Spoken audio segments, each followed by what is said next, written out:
Hey, what's going on, everybody? How we all doing today? Welcome back. And why did I say welcome back? Because it's been the summer and I've been doing a heck of a lot of stuff. But with that being said, obviously, welcome to today's edition to the Gripe Session podcast. And hey, I also got some new swag too. So before we go talk about any of the swag or before anything else, there's obviously a reason why I'm recording this podcast today. So let's get into it.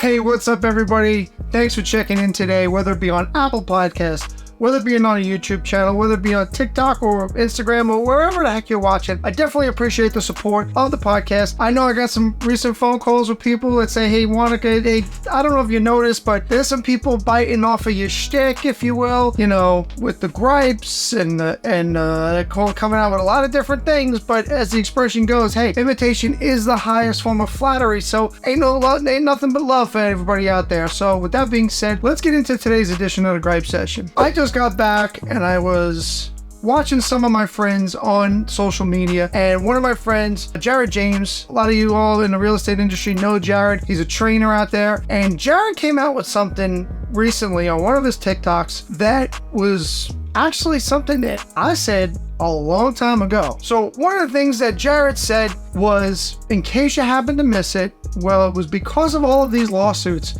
and because of all the things going on in the real estate industry, does it really pay for us real estate practitioners to remain being realtors? Now, I'm kind of in the middle on this, right? What do I mean by that is, I think Jared's got a great friggin' point here. I think there's not been a lot of transparency. I think that some of the processes of the organization needs to be completely overhauled. But more importantly, a lot of this stuff could have been avoided. Now, if you've watched me on other podcasts before, and on this podcast, one of the things that I've said is, I'm always the bad guy, because I'm always the guy trying to poke holes in stuff. And the reason I try to poke holes is not to make anybody's life more difficult. It's to make what we're trying to do as an organization better. And that's just not talking about from the national level. That's talking about the state level as well as the local level. So trying to come up with these things. But one of the things that Jared, as I led into earlier, had stated is, where is the benefit for an agent now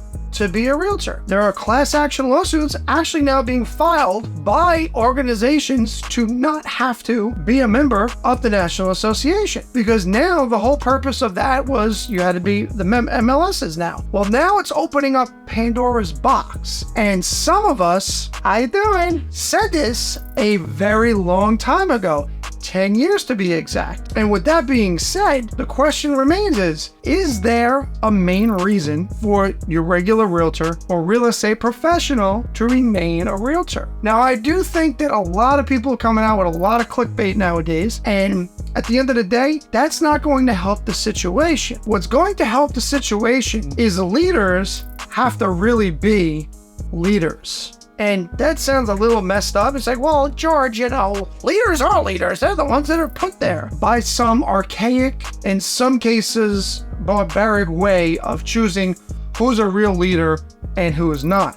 Some of those things, as we all well know, in different organizations across the board, there are things called politics. Not just what the swamp is down in DC, but within organizations as well. And yes, I don't care about it because I don't need to go down that road any longer. Now, if I was looking to go down that road at some point, you would never see this kind of an episode of the Gripe Session come out. Quite frankly, a lot of the Gripe Session was caused by the people in my industry doing things that they shouldn't be doing, not being educated as to what the facts are, not learning about what's going on currently in this industry. And when you brought that to the organization, it didn't fit the criteria or the mind meld of what was going on. So I was like, well, we've never heard of that going on before. Well, it doesn't mean that it's not happening now. So my friend Jared made some really, really good points. And to be quite honest with you, I don't know. But what I do know is that conversation is going to get started a lot sooner than we all thought. And one of the things that I said a very, very, very long time ago, and I keep going back to that long time ago part, is that the biggest thing that everyone's going to be concerned about is the elimination of the three-way agreement. And for those of you that don't know what the three-way agreement is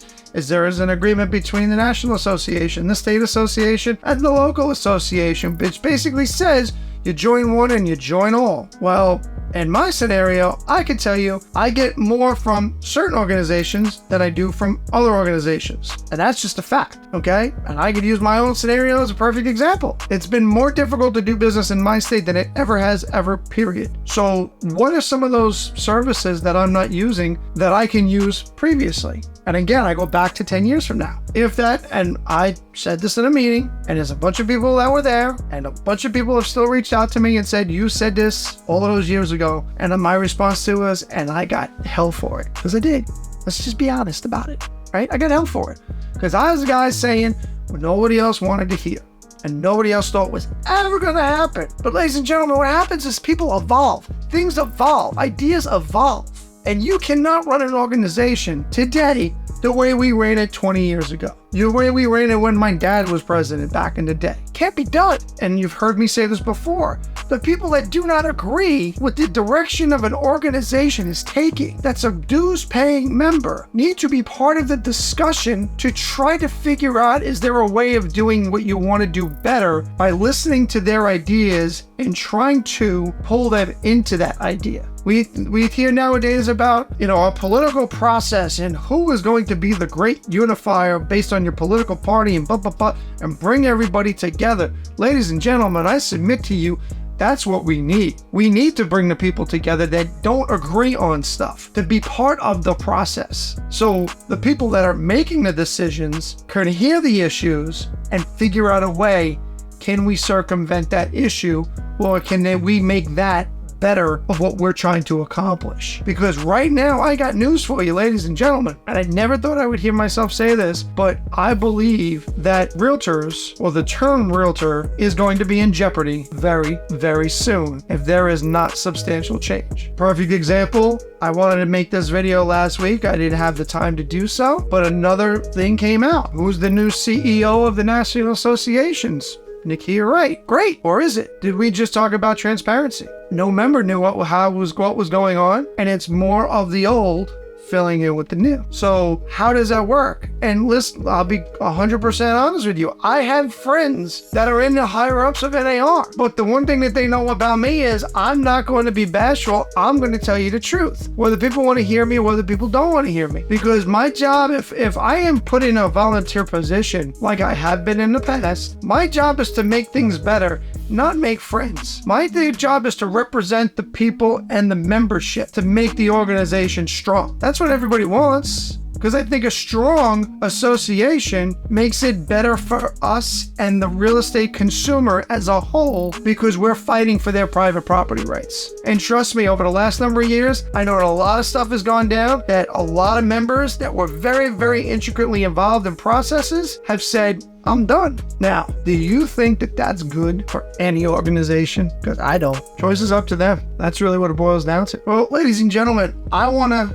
thank you for dropping in on today's podcast. We definitely appreciate all the support. Do me a favor, if you're not already following me, you gotta hook your boy up. Follow me on the social medias over here. Real GS Swanica on Instagram. I'm on TikTok. I'm on YouTube. I'm on Twitter. If you can't find me, you ain't trying real hard enough. And more importantly, make sure you subscribe to the Gripe Session podcast on YouTube. Make sure you find us. Make sure you give us a subscribe. And we definitely appreciate it. Until then, I want to thank you for watching the Gripe Session. And remember, more importantly than anything else, make sure you do something nice for somebody that you wouldn't normally do. And we'll catch you on the next edition of the Gripe Session. Peace.